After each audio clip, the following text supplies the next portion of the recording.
They said it couldn't be done, yet here you are standing before me. Welcome. Let's see how far...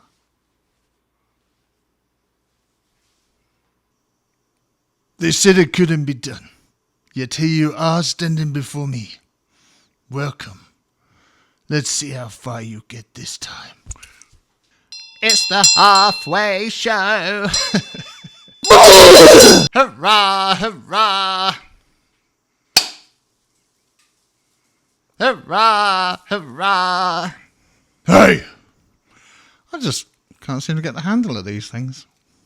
Rejoice, rejoice, rejoice. Behold, by royal decree. It's me. I'm just, shh. His Highness Sir King of War, the Child, unveils his much-awaited top 16 albums of 2026 so far list. Hey! Now, compared to last year, I had my album of the year already, and I don't know if that's the case in here, but time will tell. Mark my words. So let's get the party started, shall we? Starting henceforth with album number 16, ring-a-ding-ding, Chanel Beads' Your Day Will Come. Yep, this has grown on me so much that it's made the list. It was fighting with another album for this position, and given that the other album was from an older band, I wanted to shine a light on a newer artist, and sure, maybe some recency bias, like I could do this list every seasonal quarter, because most albums seem to have a 3-month lifespan. Chanel stands out with their style of interesting kind of 80s art, reverby instrumentals. They're kind of dream poppy, but kind of groovy, but with a sort of moody coldness to it all, and some modern sort of alternative R&B vocals. It's an improvement on their pretty good debut album that I was a fan of, and I'm curious to see if they'll expand more on the next one for a Your Day Will Come trilogy, and I sense this one climbing more the rest of the year, but we shall see, but check it out. Ooh, who's next? In 15th place, I got Bit Not by Feeble Little Horse, another newish band that really remind me of this wave of bands like Wishy and other artists of this decade like that, doing cute, fuzzy, alternative tracks. I like some songs off their last album, so again, I was ready to check this out. Maybe it's the cuddlecore aspects, but I think it's more the way they play when they kick the distortion pedals on that interests me. Plus, they aren't shy about throwing any acoustic guitars into the mix, as well as like a banjo and some voicey sounding synths. The bigger they get, the more toys and time that they can play with in the studio, the more unique I think they'll get. You want to watch yourself around here. In 14th place, I've got Embraced for a Second As We Die by Amanda Bergman. Never heard of before, but like a few albums on this list, this benefits from coming out at the start of the year in January, so it's attached itself to more memories than other albums. Very airy and clean production, love the guitars, and also love the earthiness and raspiness in her vocal. It's a super chill album that made my days a little lighter, and I think Future Island fans would vibe with it. When the world is chaos, I choose peace that sounds like this. The guardsmen are always watching, you know. In 13th place, I've got Against the Dying of the Light by José González. Speaking of peace, José Bloody González, like a few artists on this list, is someone I've been listening to since the 2000s. One stat that cannot be tracked within music is emotion. The tears on a fan's face just isn't on streaming data, and it's in the breadcrumbs of online reviews, but a label might look at the amount of times I've played these songs and might think I don't like it, but compared to the rest of the list. But on the contrary, it pulls at my heartstrings so much I don't want to either spoil or lose that feeling when I press play too many times, or have my heart impacted so often. But I'm glad Bro was never a plumber in a alternate universe or something and never picked up an acoustic guitar and started making songs because shit hits deep into the soul. Like it's music from every century of mankind. My heart, I can't take it! In 12th place, I've got Hunt Gather by Konradsen. Another duo for the list that I'd never heard of before, but they're Norwegian and this is their 4th album since their beginning just before the pandemic. The production on this thing is immaculate. Jenny's voice is right in my ear and I like how minimal and open it all is. It cuts through the rest of these albums with its crystal clarity. Again, kind of art poppy, but folky and earthy and just gentle, soft acoustic can be playing, and then suddenly some synth bass comes in to give it a bit of oomph. The album also has a guest vocal from someone else on this list, but like I say, each time I listen to it, it moves around this list is very sneaky. Oh, what a great one! In 11th place, I've got Sunlight Echoes by Whitelands. Now, this shoegazy, alternative indie rock banger was my album of the year for the first few months. So what happened for it to end up at 11th, I hear you say? I'm absolutely gutted to report that they've called it a day and split up. Bit my tongue. Womp womp. But splitting up the band does sadly disqualify them from my end of year list going forward, which is a bit of a bummer. But I did love this album. It sounds like one of my favourite bands from 20 years ago, and I'm absolutely gutted, but if that's the way it is, then that's the way it is. Now it's time for the Big Ten. In 10th place, I've got Maybe Not Tonight by Lime Garden. We're kicking the doors wide open at 10 with the youngest band on the list, I think. Absolutely loved hearing these 4 British upbeat, sassy Zoomers when this dropped in April and really lifted my mood out of the winter slump with their almost disco-infectious indie grooves. You can bounce or dance or both. The album isn't as consistent as others on this list, but the bangers are banging and mood-wise they beat a lot of stuff on here. They're definitely ones to watch. If this is the quality of their second album, the future is bright for this lot, a breath of fresh air. They must be witches. In 9th place, I've got Unadulterated by Roman Candle. Now, someone that isn't dancing their way into 2026 is Roman Candle with this excellent post-hardcore metalcore album. Bursting into the top 10 whether you like it or not, Piper is coming for those that stand in her way. Nothing is stopping how visceral her pain is, and Karma is closing in. This is the heaviest album on this list. With blistering, screaming fury over a relentless drummer and some solid riffage, everything is firing on all cylinders here as broken-hearted rage spat into the ears of those who thought she'd given up. I guess this is like my Nouveau L'Oscura vote from last year, so if you like Screamo, you definitely have to give this a spin. It's an amazing album. Oh, she must be a witch. In 8th place, I've got Inferno by Boards of Canada. Boards, like Jose and other legacy acts, have been releasing music that I've been listening to now for 25 years, etc. And I do love the album with all of its hilarious, religious and demonic voice samples to ponder over the state of the world that we currently find ourselves in. And with all its modern synthwave production, like the thick bass and big pounding, stomping drums and epic guitar or sitar moments, as well as some nice flourishes of percussion throughout. What I'm saying is there's a lot to take in, and at this point of my life, or maybe the channel, I don't know, part of me favours music with singing compared to, say, 10 years ago when they were newer and when I had a different brain chemistry to now, and that is why it's in 8th place today. It's the halfway marker, like a gate that keeps the rest out and locks the rest in.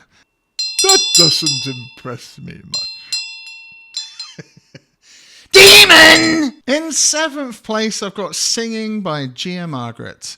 So if I'm not going for instrumental albums this year, voting with my heart, it makes sense that I would supersede it with an artist that has, after being forced to do some instrumental albums, after losing her voice right after her debut album, it's so nice to have it back on this aptly titled album. A voice that is incredible, by the way. The lyrics on this album are mostly wrapped around this fact that her life has felt like it's been on pause and disconnected while she learns to sing without pain again, technically and emotionally, to restore her original self of sorts and reconnect with that sensation. Whether that's the acoustic guitar or various mallets plonking away, or interesting reverse sounds and the many lush keys or even muffled ringtones, it's pushed gradually along with some grooving bass lines and drums. All for the purpose to support and surround Gia's wonderful voice, the sort of thing that makes you glad you've lived to witness it. And I don't want to live in a world where things like this don't happen, and I'm sure it's brought Gia a lot of happiness being back, as has it me. A mighty fine list so far. In 6th place, I have Death in the Business of Wailing by Searows. And the softness continues on. Never regretted not doing a video more, and I only did videos for 6 of the albums on this list. But yeah, I listened to this album literally all the time. When it came out, I was like, bro, I just put 10 albums like this on last year's list. I can't have another 10 surely. But each time I played it, I'm like, gosh, this is up there, isn't it? Even Ethel had to shout it out and give it the cosign, and I was so stubborn about wanting each year to feel different that I just tried so hard to resist it. But I've got no defense left. It's smothered me, it's arrested me, and I'm open to any more like this going forward.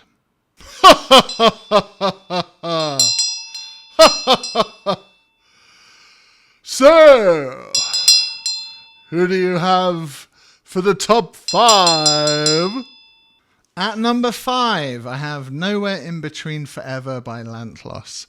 A very solid album that, as you can see, fought its way through some tough competition. Now, I'm showing my age here, but if I heard this in the millennium, I would have made it my entire personality.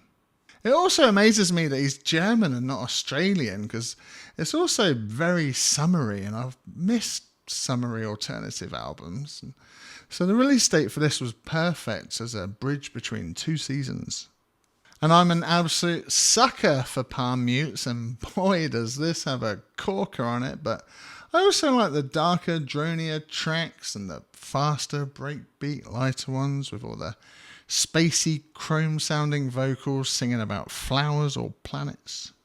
I just need some riffs like this high up in my list, and each time it comes on, I crank it up. I want to go push moshing like it's 97 all over again. And fans of this band don't like this release because it's different to his older stuff, but I love it a lot.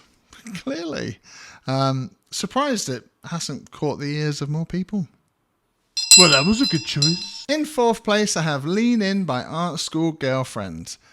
Now, Whitelands may have lost its original premium placement on here, but Art School Girlfriend's early favourite for 2026 has still got a hold on me. Whether it's the melancholy synths, which have a lot of characters to them, creating the wallpaper of this world, or the crisp drum machine choices popping out of the canvas, all trying to contain the deep forest bass outside.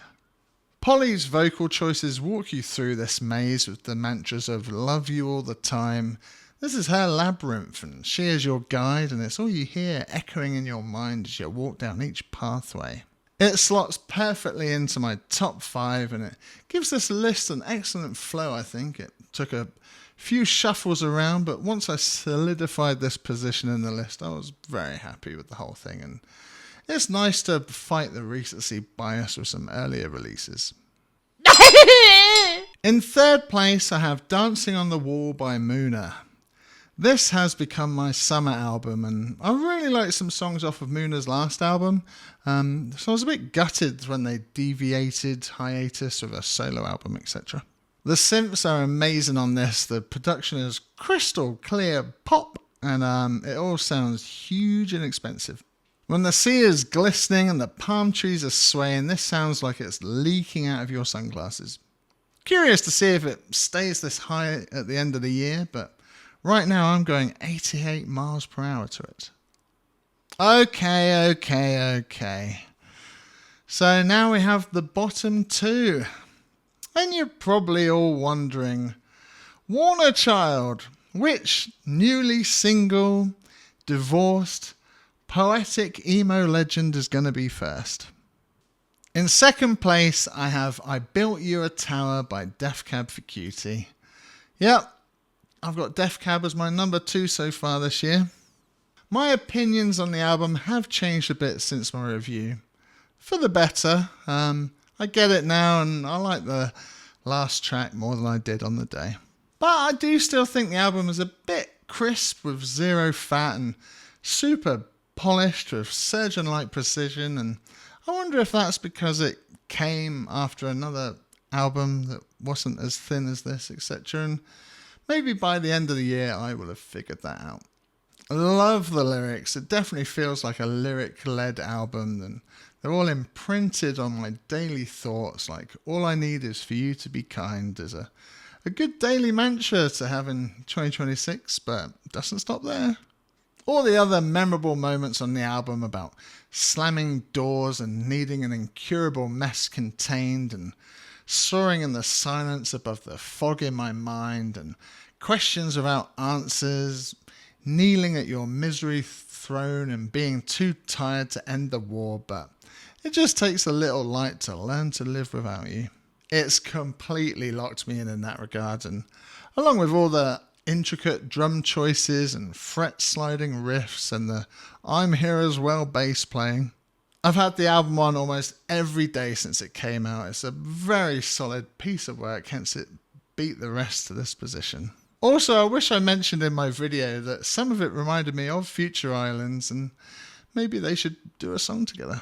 This will probably still be high up at the end of the year. If you haven't checked this out yet, what are you waiting for? Come on in, the water's great. Dost thou speaketh of his name? So yeah, you've probably guessed it, but my number 1 for album of the year so far is LP4 by American Football. Or the red one. Red has certainly been the colour of the year so far, and look, I wanted it to be a new band in first place, believe me, but it's just so well made, it was sort of undeniable to me. You can tell they've been locked in making music for 30 years now. The vibes are absolutely off the charts on this one. Again, maybe because I'm 47, which is around their age group, and maybe I'm more spiritually in sync with this album and its emotional choices now. Again, I can't stress enough, vibes.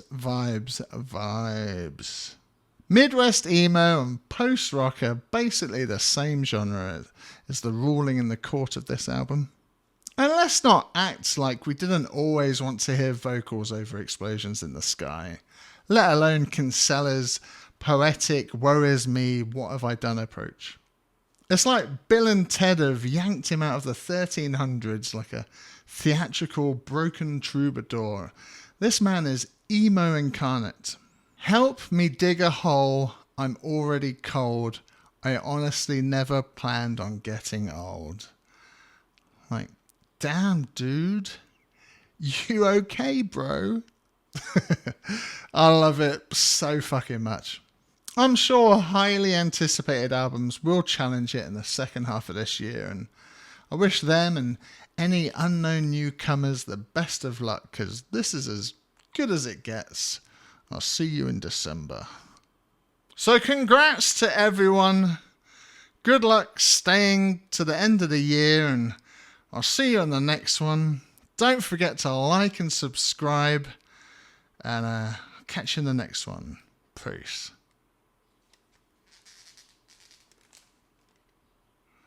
A peace.